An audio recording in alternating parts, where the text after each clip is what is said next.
Hi guys, this is Ushanev again with some more Huttball. At the moment I'm teamed up with a pug, and normally I really try to avoid playing Huttball with pugs because it can be extremely frustrating.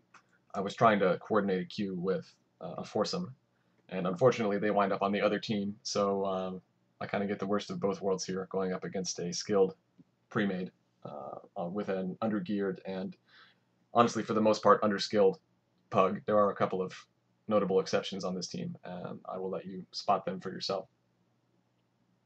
So right from the beginning, I basically know that victory is an impossibility in this match. So I set a goal for myself of not allowing them to score all 6 points. This is an imp versus imp match, and of course it's post 1.2, so they don't really have an incentive to farm medals off of us. So losing 5-0 is an honest loss, and is definitely better than losing 6-0. So no one on the upper platforms, but the Marauder here does try to get in position for a pass. He uses his stealth, but it's clear where he is, so I drop down over here and start stabbing him. He uses the 99% damage reduction, so I run away and start spamming rifle shot. He decides to suicidally jump to me here. I don't know why Marauders love me so much. I guess I just look squishy in my orange jacket. Yeah, he's dead. So oh, by the way, the first 5 minutes of this match, not very interesting. They score 3 quick points, and it looks like they're going to go ahead and steamroll us in fewer than 8 minutes. So if you want to skip to minute 5, that's when things start getting interesting. Go ahead and do that now. Okay, if you're still here, you either really love Huttball, or you're a glutton for punishment, so you can watch 3 relatively boring goals in 5 relatively boring minutes. We do kill the Sork here, otherwise it would definitely pull the ball carrier up, so that was a good play. Cloak, and I think I'm safe, but Mondigo here, very good Huttballer, runs up and sort of intuits where I am and knocks me off. Definitely frustrating. So I'm stuck running around trying to get back in position. They score quickly, ladies and gentlemen. If you'll watch the left side of your screen, you'll watch me desperately spamming Dazzle Grenade, trying to get there in time, but I'm just too slow. And instead, I waste the Dazzle on him and fill up a good percentage of his resolve bar. He goes ahead and makes a nice quick pass. And I probably die here. Dying is not so bad in this case. If I can get a good respawn, I might actually get back in position. It's going to be tough to stop Mondigo, an assassin over there. His position is too good, and he has too many tricks, and in fact he does score. And I'm stuck behind a long door. Baroness Inky here, dressed like a Sork, but is actually a power tech. A good quality player, and glad she's on the team.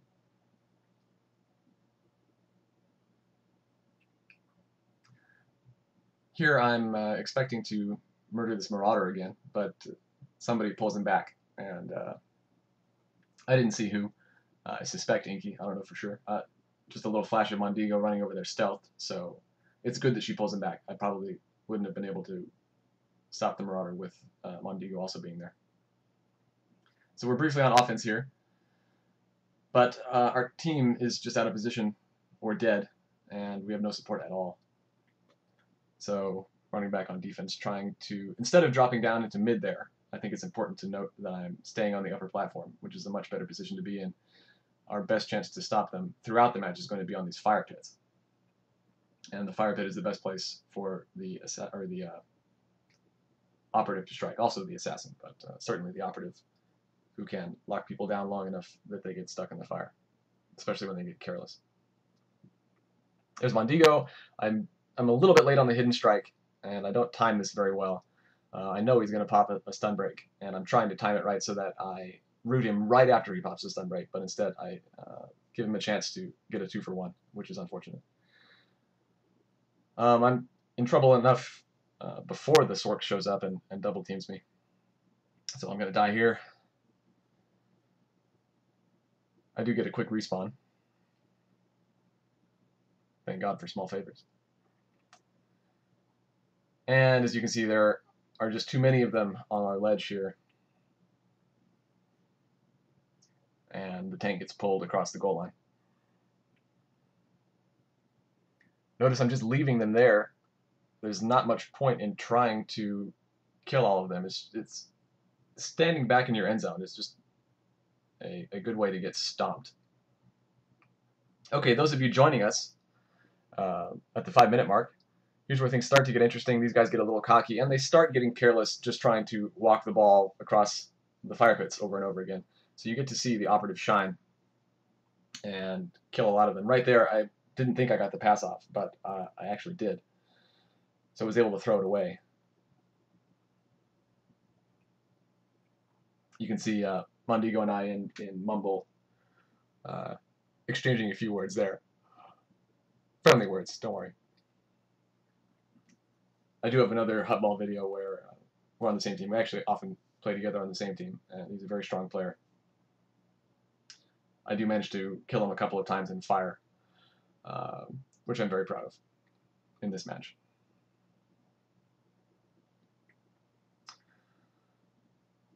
Again, not enough support, and the pass is not fast enough on our team. We actually did have a couple of people in position there. It's too bad that we weren't able to go a little farther.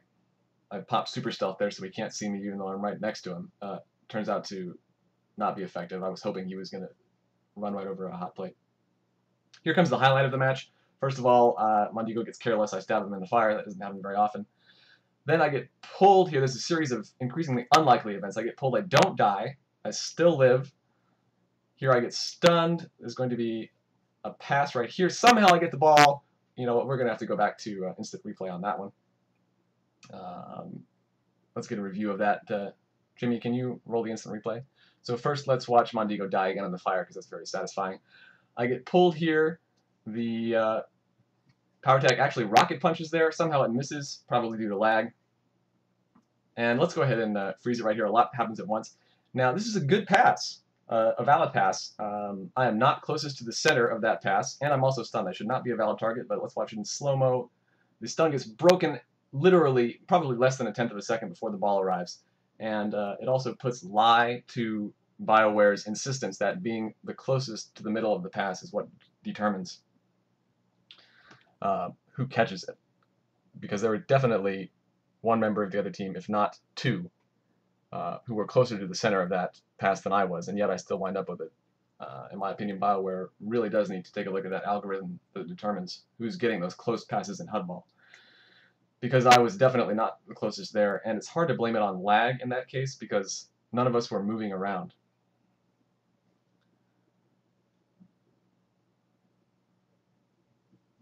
That was a lot of talking in a very short amount of time. Here, we have to watch behind the shield as a tank with predation runs it across almost all of our territory. Predation, again, an extremely powerful skill. So things are still looking pretty grim here. It's looking a lot like we're going to lose 6-0. We'll have to see if we can do anything to hold them off.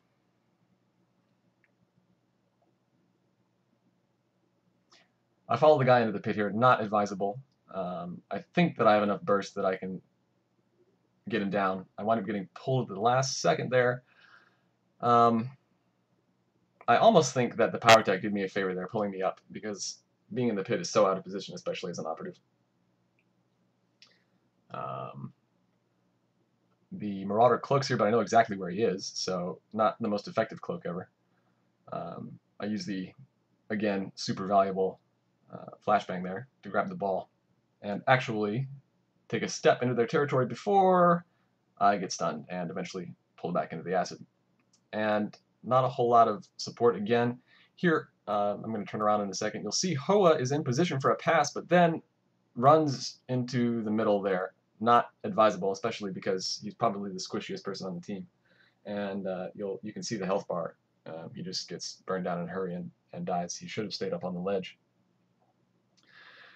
We would have had a shot at actually getting past their first fire pit.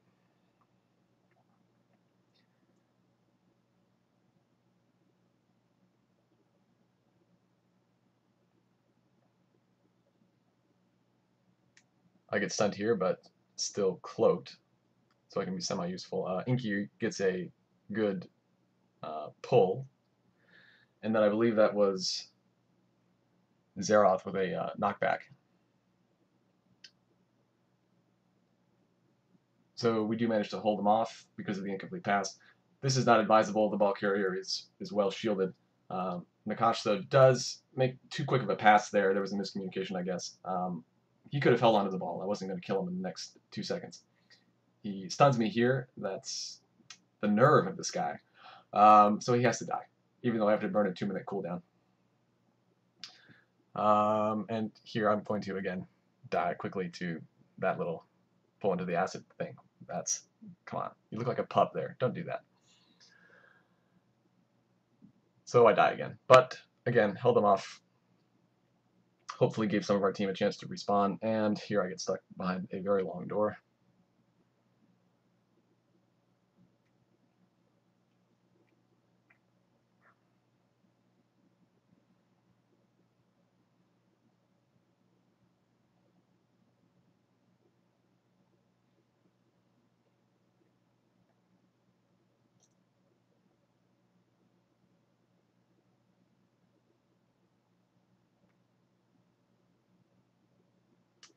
Nakash drops down over there into a good position to get a pass. Can't let him do that, so I'm going to open on him here.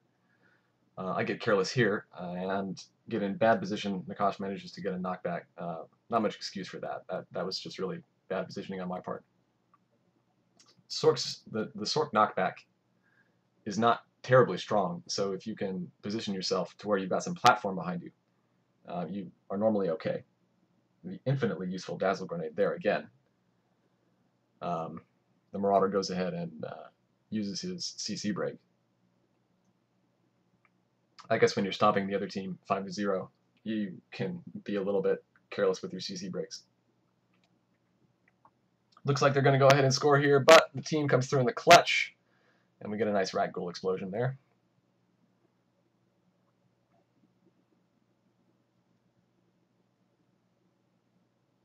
Zeroth decides to run the ball, and with his super speed, I can't fault him for it. Again, we had no one in mid, so it was a good idea to not turf it. Here is probably our best chance at scoring in the game. Zeroth here has about half a second. He can throw it to me, even though I'm cloaked. He can lead me. He only has half a second, but against a good Huttball team, you ever only have half a second. So he just needs to throw it a little bit faster there. Especially because he knows there are 4 or 5 guys on his tail. Even if he had completed the pass, I probably would have gotten pulled back. But that was our best chance. A super quick pass. Combat stealth here. Nakash, again, careless. Should have waited for a little bit instead of trying to run it across there, in my opinion. Does make the quick pass, to his credit. But we get the ball back here. Mondigo's right there. I'm playing with fire here by not ditching this ball immediately. I know he's going to pull me here. I thought I could react fast enough to get rid of the ball. You can see I had the throwing reticle out there. But I don't manage to make the pass. Someone does pull Mondigo off the platform, so my mistake doesn't end the game for us. And I'm able to get back in position and hopefully stop someone in this fire pit.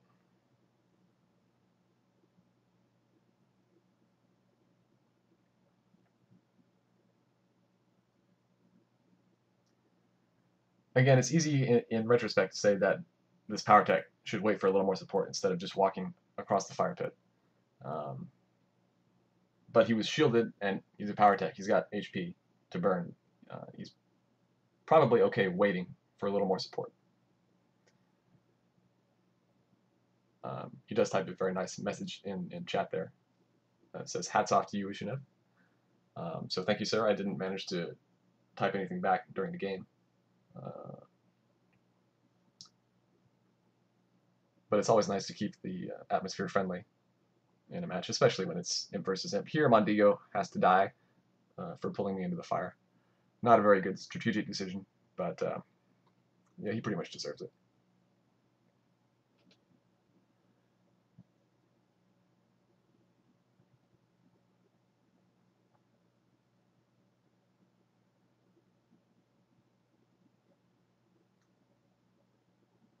Again, I'm trying to hang back a little bit here and wait for someone to run across the fire plate. It looks like he gets stunned and his resolve bar gets filled, don't do that.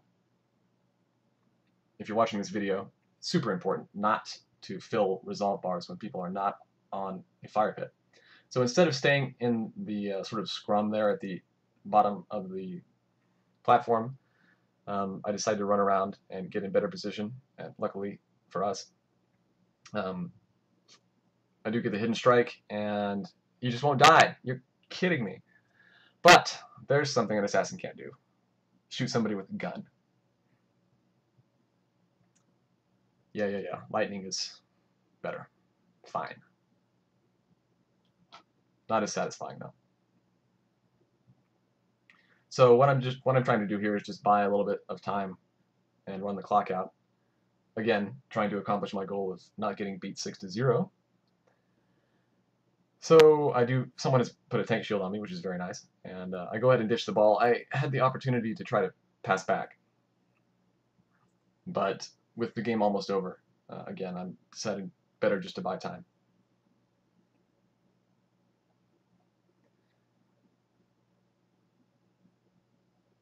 I catch a glimpse of Mondigo sneaking across the fire pit there. Can't let him do that. He does have enough time to score. If he gets a pass right now, he can use force speed and his tech/force immunity to run it in and ruin my plans. But he does not get the pass, and I'm spamming rifle shot because he uses his force cloak. So that's why I typed a bunch of Qs there. Q is my rifle shot button. I'm not telling my team to Alt Q. Sorry if it was interpreted that way. I had a good time, even though this was slightly frustrating. Was able to show off some of the Operative's defensive skills. So defense is tricky in Huttball. You almost never win games with defense. It's so important to control mid and control the flow of the game by being on offense. But if you have to be on defense and you're an Operative, remember to use those fire pits. They are by far the best way to try to turn the tide of a match when your team's back on its heels. All right, hope you enjoyed it.